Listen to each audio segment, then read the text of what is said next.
Hello दोस्तों, जैसा कि आप सभी जानते हैं, हम लोग एनसीईआरटी के महत्वपूर्ण शॉर्ट क्वेश्चनों को देख रहे हैं, उनका अध्ययन कर रहे हैं। तो इसी श्रृंखला में हम लोग जीव विज्ञान के जो क्वेश्चन देख रहे थे, उसमें हम चैप्टर नंबर 2 को देखेंगे। चैप्टर नंबर 2 है जीवन की उत्पत्ति से संबंधित प्रमुख सिद्धांत एवं जैव विकास। चलिए इसके क्वेश्चंस को देख लेते हैं। पहला क्वेश्चन है, जीव विकास को सर्वप्रथम किसने परिभाषित किया? तो इसे परिभाषित किया है जीन बैप्टिस्ट डी लेमार्क ने। वैज्ञानिकों ने आधुनिक मनुष्य का अंतिम पूर्वज किसे माना है? तो ये माना है क्रो-मैग्नोन मानव को। वर्तमान प्रमाण के अनुसार पृथ्वी पर जीव का उद्गम लगभग 2 अरब वर्ष पूर्व से माना जाता है। आप ये बिंदियां गिन लीजिए कितनी है। ओके, विकासवाद का सिद्धांत किसने प्रतिपादित किया? तो ये प्रतिपादित किया है चार्ल्स डार्विन ने। उद्विकास का मुख्य कारण क्या है? इसका कारण है प्राकृतिक वर्ण। उद्विकास के उत्परिवर्तन सिद्धांत का प्रतिपादन किसने किया था? तो ये किया था ह्यूगो डी व्रीज ने। ये क्वेश्चन बहुत ज्यादा पूछा जाता है। आर्कियोप्टेरिक्स जूरासिक युग का सबसे प्राचीन पक्षी है जो सरीसृप व पक्षी वर्ग के मध्य की कड़ी है। नेक्स्ट है, मैमथ किस जीव का पूर्वज है? तो ये है हाथी का।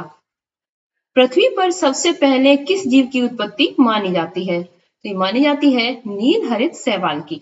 शीत ऋतु में पशुओं के प्रसुप्ति काल को क्या कहते हैं? हाइबरनेशन। किस जीव ने स्नायु तंत्र तो होता है परंतु मस्तिष्क नहीं होता? तो ये होता है तारामीन यानी कि स्टार फिश में। इसमें स्नायु तंत्र होता है यानी कि नर्वस सिस्टम तो होता है किंतु इसमें मस्तिष्क यानी कि दिमाग नहीं होता है। जीवाणुओं के किस प्रकार के राइबोसोम पाए जाते हैं? तो जीवाणुओं में पाए जाते हैं 70 एस राइबोसोम्स। डायनासोर सरीसृप वर्ग में आते हैं जिनका उदय मेसोजोइक युग में हुआ था, लेकिन अब डायनासोर खत्म हो चुके हैं। नेक्स्ट है, नील हरित शैवाल जीवाणु तथा कवक में लवक नहीं पाए जाते बल्कि लोमिली के आकार की कौन सी रचना पाई जाती है? तो इसमें होते हैं क्रोमेटोफोर्स। किन पौधों में जाइलम वाहिकाओं का अभाव होता है? ये होता है अनावृत बीजी एवं टेरिडोफाइट्स में। नेक्स्ट देखते हैं, 5 जगत वर्गीकरण यानी कि 5 किंगडम क्लासिफिकेशन किसने प्रस्तुत किया था? तो ये किया था विटेकर ने। जंपिंग जीन की खोज किसने की थी? ये की थी मैक क्लिंटॉक ने।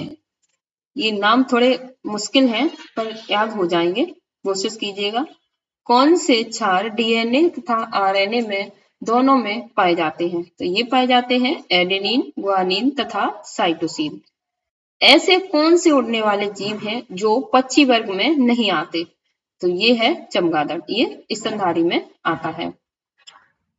चमगादड़ को उड़ने की कीट एवं क्षमता होते हुए भी पक्षी वर्ग के अंतर्गत नहीं शामिल किया गया है बल्कि इसे स्तनपायी वर्ग में सम्मिलित किया गया है। वह समूह जिसके जंतु प्रायः रात्रिचर होते हैं, तो ये हैं मच्छर, चमगादड़ एवं उल्लू। अब देखते हैं कुछ साधारण नाम तथा उनके वैज्ञानिक नाम। देखते हैं, मानव, इसे विज्ञान में कहते हैं होमो सैपियंस।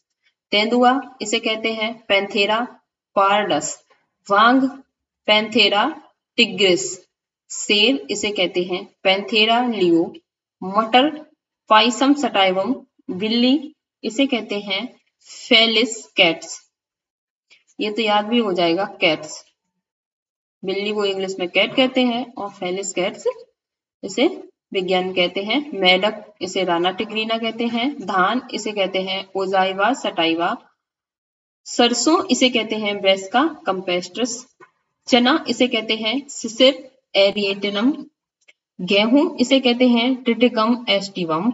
गाय, इसे कहते हैं वॉस इंडिकस और आम, इसे कहते हैं मैंगिफेरा इंडिका। नेक्स्ट देखते हैं, कवकों और उच्चतर पादपों की जड़ों के मध्य कौन सा कार्यात्मक साहचर्य पाया जाता है? तो ये पाया जाता है कवक मूल। ईस्ट और मशरूम किस प्रकार के जीव हैं? तो ये है फफूंद। कपास में पाया जाने वाला प्रमुख घटक कौन सा है? सेल्यूलोज। लाइकेन किससे निर्मित होते हैं? कवकों एवं शैवालों से। जीवन चक्र की दृष्टि से पौधे का सबसे महत्वपूर्ण अंग कौन सा है? तो ये है पुष्प।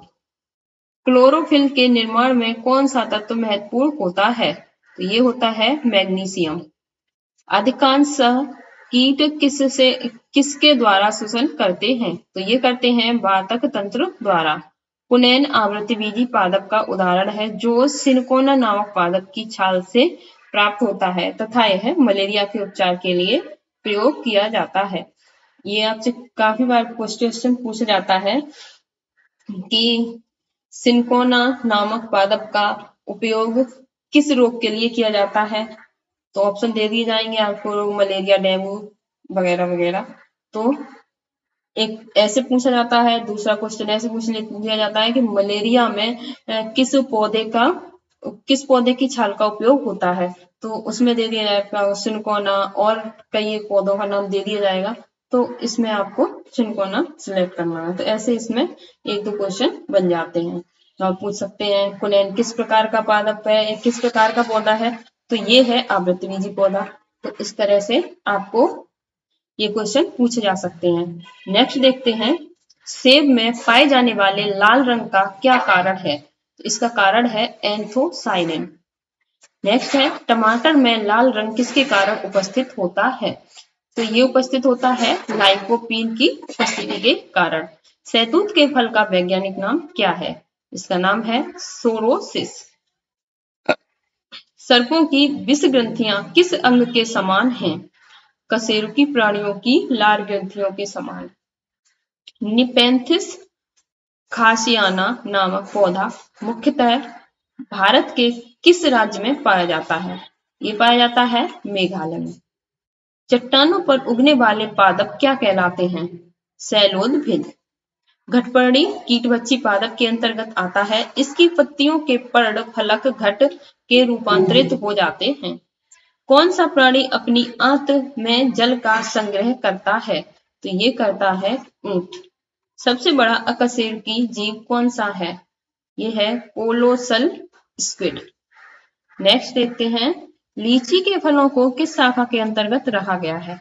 एक बीजी बेरी के अंतर्गत। हल्दी पौधे के तने से प्राप्त होती है तथा इसका खाने वाला हिस्सा प्रकंद कहलाता है। यहाँ क्वेश्चन पूछ लेते हैं कि हल्दी क्या है, तना है या जड़? तो ये एक तना है और इसका खाने वाला हिस्सा है, इसे क्या कहते हैं? इसे प्रकंद कहते हैं। ये क्वेश्चन इस तरह से बन जाते हैं। नेक्स्ट है, लाल मिर्च किसकी उपस्थिति के कारण तीखी होती है? तो ये तीखी होती है कैप्सेसिन के कारण। सबसे बड़ा स्तनपायी जीव कौन सा है? तो ये है व्हेल। रेशम का कीड़ा अपने जीवन काल की किस अवस्था में वाणिज्यिक तंतु उत्पन्न करता है? तो ये उत्पन्न करता है प्यूपा अवस्था में। गर्म रुधिर वाले या समतापी जंतु के शरीर का तापमान कितना होता है? इसका तापमान सदैव एक समान रहता है। समुद्री घोड़ा यानी कि सी हॉर्स किस प्रकार के जीव का उदाहरण है? तो ये इसे एक मछली के रूप में देखते हैं। वह कौन सा स्तनपायी है जो अंडे देता है, बच्चे नहीं देता है? तो ये है एकिडना। जानने की इच्छा प्रकट करना तथा गूढ़ चिंतन व मनन करना मनुष्य को वानर गुणों से अलग करता है। नहीं तो मानव में सारे गुण वानरों वाले होते हैं। मानव शरीर में पाई जाने वाली सबसे बड़ी कोशिका कौन सी है? तो ये है शुक्राणु। सील किस वर्ग का प्राणी है? तो ये है स्तनपायी। कॉर्क किस पेड़ से प्राप्त होती है? क्वेरकस। डॉल्फिन किस वर्ग के अंतर्गत आते हैं? तो ये आते हैं स्तनपायी के अंतर्गत। डॉल्फिन इसे कहते तो मछली है बट ये स्तनपायी में आती है। अफीम या मॉर्फिन पोस्ते के पौधे के अधपके फल से प्राप्त होती है। गन्ने के रोपण में उसके किस भाग का प्रयोग किया जाता है? तने का। लहसुन की गंध का क्या कारण है? इसका कारण है सल्फर यौगिक की उपस्थिति। शुष्क जलवायु में अनुकूलित पेड़ पौधे को क्या कहते हैं? इसे कहते हैं मरोड़विद। नेक्स्ट क्वेश्चन देखते हैं। अधिपादप अन्य पौधों पर क्यों निर्भर रहते हैं? तो ये निर्भर रहते हैं यांत्रिक सहारे के लिए। टिक और माइट किस जीव वंश से संबंधित है? ये संबंधित है मकड़ी वंश से। जुगनू की चमक किस एंजाइम के कारण होती है? ल्यूसीफेरस के कारण। सनहेम रे से किससे प्राप्त किया जाते हैं? तो ये प्राप्त किए जाते हैं फ्लोएम से। लैग हीमोग्लोबिन किस में पाई जाती है? लेग्यूम मूल ग्रंथियों में। डार्विन की पुस्तक on the origin of species कब प्रकाशित हुई थी? तो ये प्रकाशित हुई थी 1859 में। जैव विकास के पक्ष में किस स्रोत से प्रत्यक्ष प्रमाण प्राप्त होते हैं? तो ये प्राप्त होते हैं जीवाश्मों से। जीवों के उद्विकास के संदर्भ में कौन सा अनुक्रमण सही है? सैलोमेंडर, अजगर, कंगारू। किन कशेरुकी के जीवों में कंकाल पूर्णतः अनुपस्थित होता है? तो ये होता है सरीसृप में। नेक्स्ट है कॉकरोच और सिल्वर फिश में किस प्रकार का परिसंचरण तंत्र पाया जाता है? तो इसमें पाया जाता है खुला परिसंचरण तंत्र। स्तनपायी भ्रूण के उत्सर्जनीय उत्पाद किसके द्वारा बाहर उत्सर्जित किए जाते हैं? तो ये उत्सर्जित किए जाते हैं अपरा के द्वारा। चमगादड़ कैसा प्राणी है? तो ये प्राणी है नियत तापी। विज्ञान की पैलियोंटोलॉजी नामक शाखा के अंतर्गत जीवाश्मों का अध्ययन किया जाता है। सबसे बड़ा जीव जो तेज गति से दौड़ सकता है परंतु उड़ नहीं सकता, ये है सबसे बड़ा पक्षी शुतुरमुर्ग। इसका शुतुरमुर्ग का अंडा सबसे बड़ी कोशिका कहलाता है। पूछ लिया जाता है सबसे बड़ी सेल क्या है? तो सबसे बड़ी सेल है शुतुरमुर्ग का अंडा। नमक युक्त मिट्टी में उगने वाले पादप हेलोफाइट्स कहलाते हैं। एंटवीबा हिस्टोलिटिका नामक परजीवी मानव के किस अंग में पाया जाता है? तो ये पाया जाता है आंत में। लिग्निन नामक पदार्थ जमा रहता है जाइलम ऊतक पर। डीएनए संश्लेषण तथा हिस्टोन प्रोटीन किसका कोशिका चक्र की किस प्रावस्था में बनते हैं? तो ये बनते हैं एस प्रावस्था में। नेक्स्ट देखते हैं डूबने से हुई मृत्यु का पता लगाने में किस जीव का महत्व है? ये महत्व है डायटम का। पपीते का पीला किस कारण होता है? कैरिका जेंथिन की उपस्थिति के कारण। पौधे के किस भाग से हल्दी प्राप्त होती है? देखिए यहाँ पूछ लिया गया है, अभी पीछे बताया था। तो ये प्राप्त होती है तने से। किस शैवाल से आयोडीन का निर्माण होता है? तो ये होता है लेमिनेरिया नामक शैवाल से। इसे भूरी शैवाल भी कहते हैं। वे जीवाणु जो वायुमंडलीय नाइट्रोजन को नाइट्रोजन के यौगिकों में परिवर्तित करते हैं वे क्या कहलाते हैं?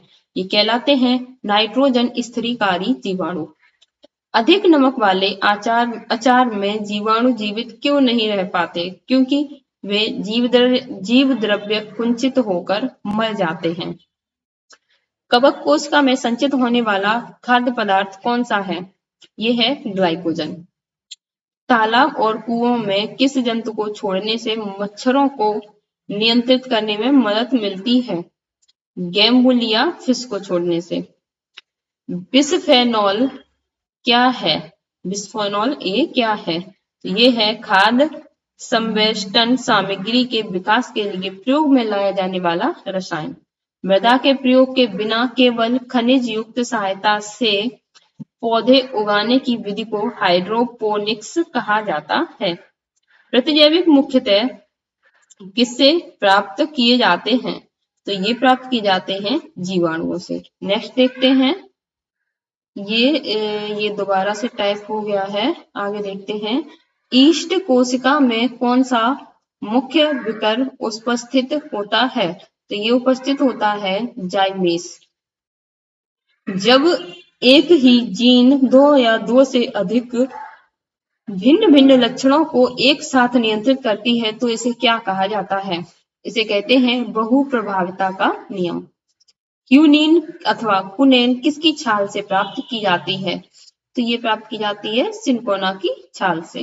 अभी पीछे ये क्वेश्चन आया हुआ था, हम लोगों ने देखा भी था। मेंडल ने अपने वंशागति नियमों को प्रतिपादित करने में किस पौधे का प्रयोग किया था? ये प्रयोग किया था गार्डन पी यानी कि गार्डन मटर पर। ग्रेगर जॉन मेंडल को आधुनिक आनुवंशिकी का जनक कहा जाता है। फादर ऑफ मॉडर्न जेनेटिक्स किसे कहते हैं? ग्रेगर जॉन मेंडल को। नेक्स्ट है सूखा सहिष्णुता से संबंधित हार्मोन है। ये है एब्सिस अम्ल। अधिकांश एंजाइम किस ताप पर सर्वाधिक सक्रिय होते हैं? तो ये सक्रिय होते हैं -20 से 35 डिग्री सेल्सियस के मध्य। तो स्टूडेंट ये थे आज के महत्वपूर्ण क्वेश्चन एनसीईआरटी के। तो आगे भी ये श्रृंखला चलती रहेगी। तो आप लोग, अगर आपको वीडियो अच्छी लगी है तो लाइक कर दीजिए और आगे इसी तरह से देखते रहिए हमारी वीडियो। धन्यवाद।